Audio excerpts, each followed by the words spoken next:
Olá, esse é um trabalho do curso de Engenharia de Produção do IFES. A disciplina é Computação Aplicada à Engenharia de Produção 1 e o assunto do trabalho é Caminho Crítico em um Diagrama PERT.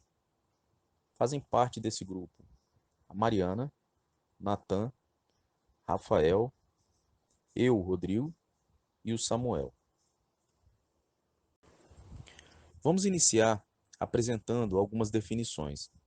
A primeira delas é o caminho, que é uma rota seguindo os arcos, a partir do nó início até o nó fim. O comprimento de um caminho é a soma das durações das atividades sobre o caminho. Quando a gente apresentar o diagrama, vai ficar mais fácil de entender. Mas é como se a gente tivesse tarefas para cumprir uma atividade e várias atividades para concluir um projeto. Então, cada tarefa ela tem um prazo para ser cumprido, tem um tempo para ser cumprido. Então, a soma desses tempos para cumprir essa atividade é o caminho que a gente vai seguir. E a definição de caminho crítico é o caminho que possui o maior tempo desse montante, determinando o tempo total para se concluir um projeto. As suas atividades são conhecidas como atividades críticas, e o atraso no cumprimento de uma atividade dessas vão repercutir diretamente no tempo total de conclusão do projeto. Ou seja, as tarefas para a conclusão da atividade que demorarem mais tempo é o que vai definir o tempo total do projeto. Então, esse vai ser o meu caminho crítico. A partir daí, a gente sabe que qualquer atraso nesse caminho crítico vai gerar atraso no projeto, né? Inclusive, aqui embaixo tem que as atividades que não fazem parte do caminho crítico apresentam folgas, já que o caminho crítico ele é o mais longo a ser percorrido, é o que gasta mais tempo. Então, se houver mudança nos tempos dessas atividades, desses caminhos que não são críticos, e não extrapolar o tempo do caminho crítico, não vai causar nenhum prejuízo ao projeto. Nessa tabela, nós temos a representação de um projeto. Na coluna da esquerda, nós temos os caminhos. Na coluna da direita, os prazos necessários para o cumprimento de cada um desses caminhos. Para exemplificar, vamos pegar a primeira linha dessa tabela. Então, seria início A, B, C, D, G, H, M e o fim. Então, esse é o primeiro caminho. Essa aí seria a primeira atividade. Cada uma dessas letras seriam tarefas para cumprir essa atividade. Cada letra dessa, cada tarefa dessa, ela leva um prazo para ser cumprido. Então, no nosso exemplo aí, para a tarefa A, eu tenho 2 semanas para fazer. A B, 4 semanas. A C, 10 semanas. E assim sucessivamente. Então, nós temos que, para o primeiro caminho, 40 semanas para ser cumprido. O segundo, 31, 43, 44, 41 e 42. Isso nos leva a dizer que o quarto caminho, início A, B, C, E, F, J, L, N e fim, que leva 44 semanas, seria o meu caminho crítico, porque é o prazo máximo, é o caminho que leva mais tempo para ser cumprido. Então, esse é o caminho crítico do meu projeto. Essa é a atividade crítica do meu projeto. Mais algumas definições. O diagrama PERT/CPM representa uma sequência lógica do planejamento com as interdependências das tarefas, sendo essa posteriormente associada às durações de cada atividade. E a diferença entre as duas técnicas reside no fato de o PERT utilizar tempos probabilísticos para estimar a duração das atividades, enquanto que o CPM recomenda a utilização de tempos determinísticos para a duração das atividades. Acontece que essas técnicas elas são complementares, então elas são posteriormente unificadas e são consideradas como uma ferramenta única para concepção e gerenciamento de projetos, sendo considerada uma das 7 novas ferramentas da qualidade e produtividade. Esse seria o diagrama PERT/CPM. Cada círculo com a letra seria uma tarefa. As setas indicam os caminhos. A seta vermelha está indicando aí o nosso caminho crítico do exemplo. E os números ao lado de cada círculo, o prazo para conclusão de cada tarefa. Dessa forma, a gente enxerga todos os caminhos para a conclusão do projeto. Agora, eu vou apresentar os princípios para a elaboração de uma rede PERT-CPM.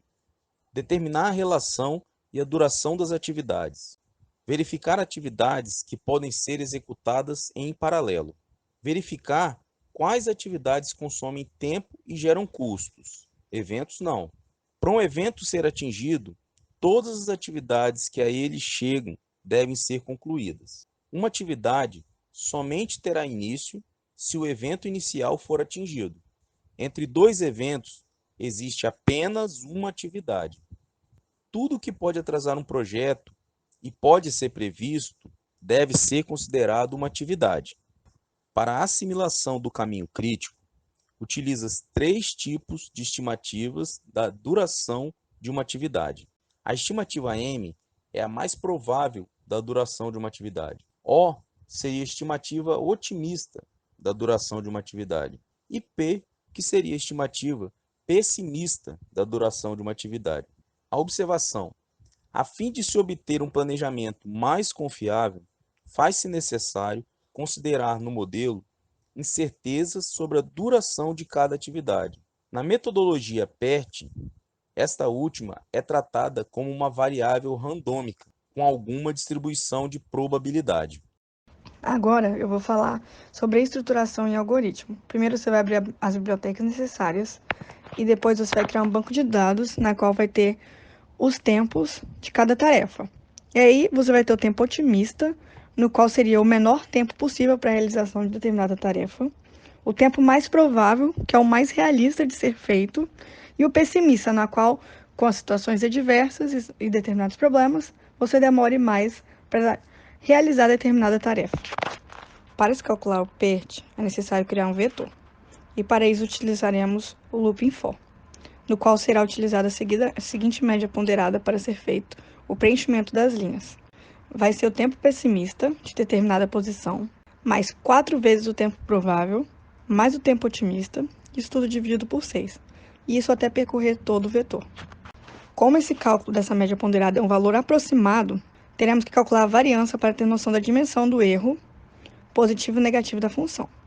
Ou seja, criaremos um for para percorrer o vetor novamente, e esse vetor será percorrido sendo calculado o valor de x. O valor de x vai ser o tempo pessimista menos o tempo otimista de determinada posição, e ele depois vai ser substituído pelo mesmo dividido por 6, e a partir daí vamos conseguir calcular a variância, que será pegar o número de determinada posição e fazer a raiz quadrada de x. E assim conseguiremos saber qual que é o valor do erro desse cálculo. Agora, com todos os valores calculados, poderemos exibir quais foram os resultados. E para isso a gente vai criar um loop, onde vai printar cada posição do vetor PERT e do vetor variância, no qual a gente vai poder saber qual foi o valor encontrado e o seu erro.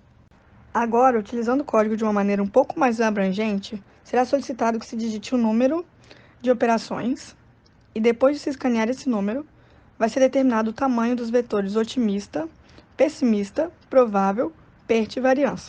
Nessa imagem, consegue-se saber o nome de cada função que será chamada e que foi explicado anteriormente. A função de dados, no qual será preenchido pelos tempos, otimistas, provável, pessimista e o valor de n. Vai ser calculada a função PERT, vai ser calculada a função variância, e depois vai exibir os valores, e assim retorna o zero. Agora, falando sobre a aplicação em um artigo, foi pesquisado no próprio Google as seguintes palavras-chave: método PERT/CPM, engenharia de produção e caminho crítico. E a partir daí, retirou-se 3 bases, sendo uma delas recomendada pelo próprio professor. O artigo escolhido foi Determinação da duração de projetos de produtos utilizando PERT/CPM, um estudo em uma empresa Engineer to Order, ETO.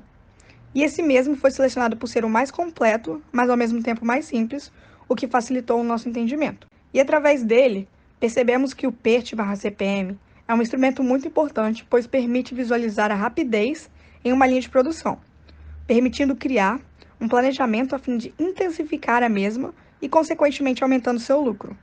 Agora, falando especificamente sobre o artigo estudado, nele se traria a questão do prazo de entrega de determinado produto, Engineer to Order, o estudo de micro, pequenas e médias empresas, onde era encontrado a falta de planejamento e a perda de confiança, e a aplicação dessa metodologia de PERT e CPM nas mesmas.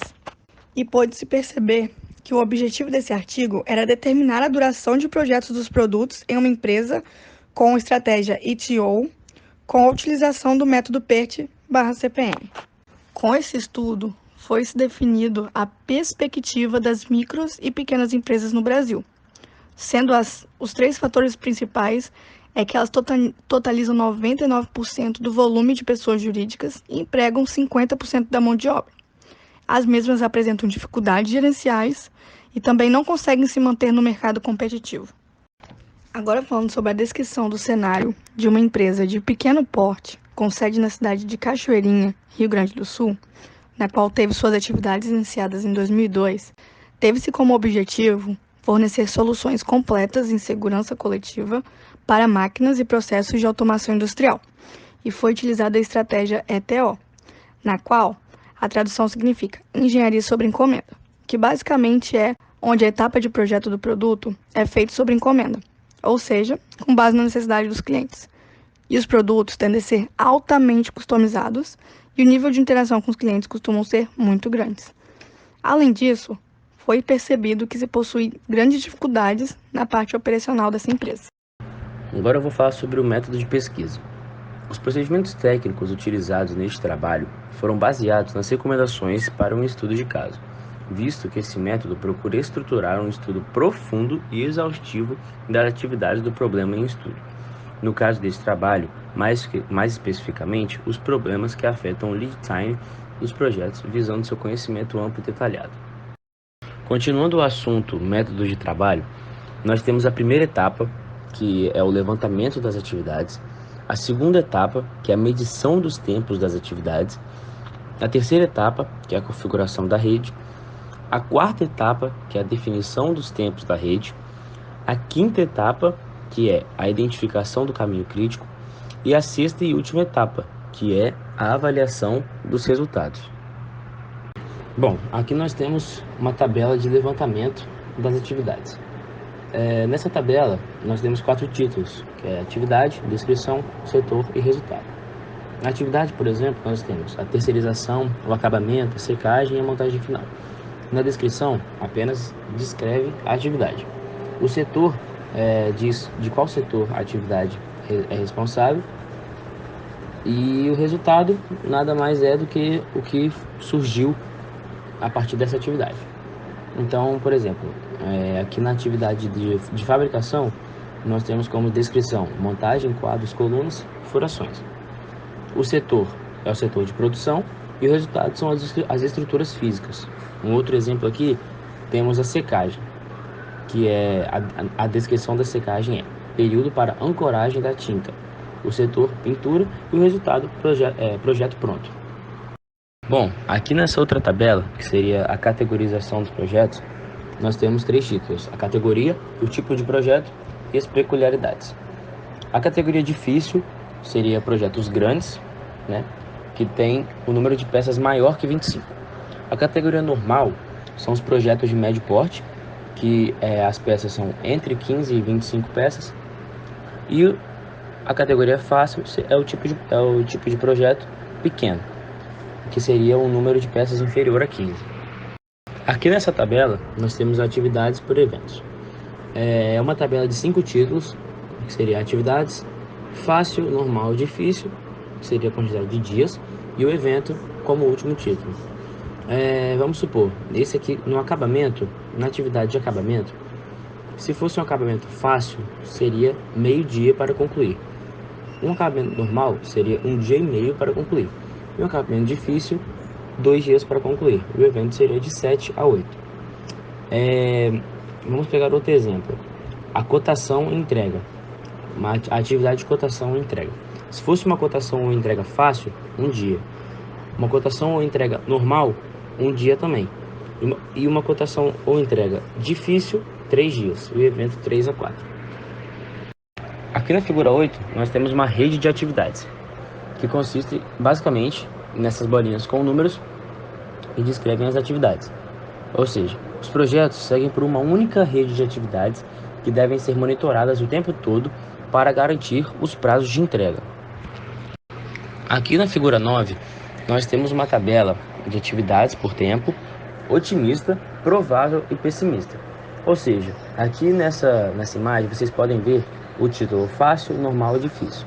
A letra A representa um tempo otimista, a letra B um tempo provável e a letra C um tempo pessimista. Ou seja, vou pegar algum exemplo.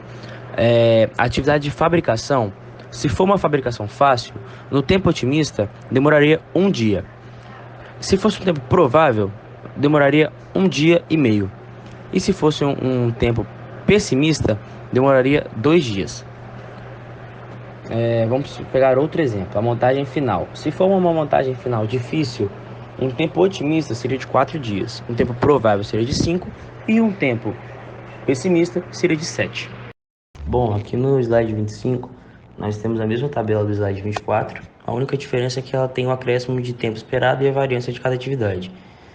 Um exemplo aqui, na atividade de terceirização, nós temos no período na atividade que seria fácil, nós temos o tempo otimista de 0,2 dias, o tempo provável de 1 dia e o tempo pessimista de 2 dias. O tempo esperado é de 1,08 e a variância seria de 0,06. Então, já no slide 26, é o mesmo código mostrado anteriormente, mas agora nós vamos usar os dados da tabela como base. Lembrando que foram utilizadas as estimativas, 3 no total, probabilísticas da metodologia PERT, associadas a uma distribuição beta, onde cada atividade pode ser tratada como uma variável aleatória, de modo que essa distribuição é a mais adequada para a aplicação do modo PERT, CPM. E assim, estimou-se então, além do tempo apresentado e agora definido como o tempo provável B de execução, o tempo otimista A, que ocorre quando todas as condições são favoráveis à execução da atividade, bem como o tempo pessimista, ou C, quando se imagina adversidades na execução.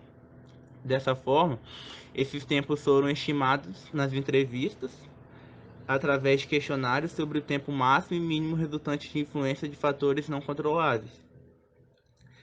Essa estimativa, então, foi para cada atividade dentro da classificação de dificuldades, ou seja, nessa primeira parte do código, temos na dificuldade fácil, por isso que os dados são preenchidos em otimista, provável, pessimista, quando a categoria é fácil. Já nesse slide, preenche dados ends, ou seja, vai preencher os dados da categoria normal, seguindo a mesma lógica da categoria fácil. No caso, se é o tempo da operação, o tempo otimista da operação, o tempo mais provável da operação ou o tempo pessimista da operação, assim sucessivamente. Por fim, foram preenchidos dados da categoria difícil, ou seja, o tempo da operação otimista, o tempo da operação provável e o tempo pessimista, seguindo a lógica dos anteriores. Desse modo, para ser feita a distribuição de probabilidade dos tempos das atividades, é preciso se conhecer o tempo médio esperado para a conclusão e a variância que fornece o grau de incerteza de cada atividade.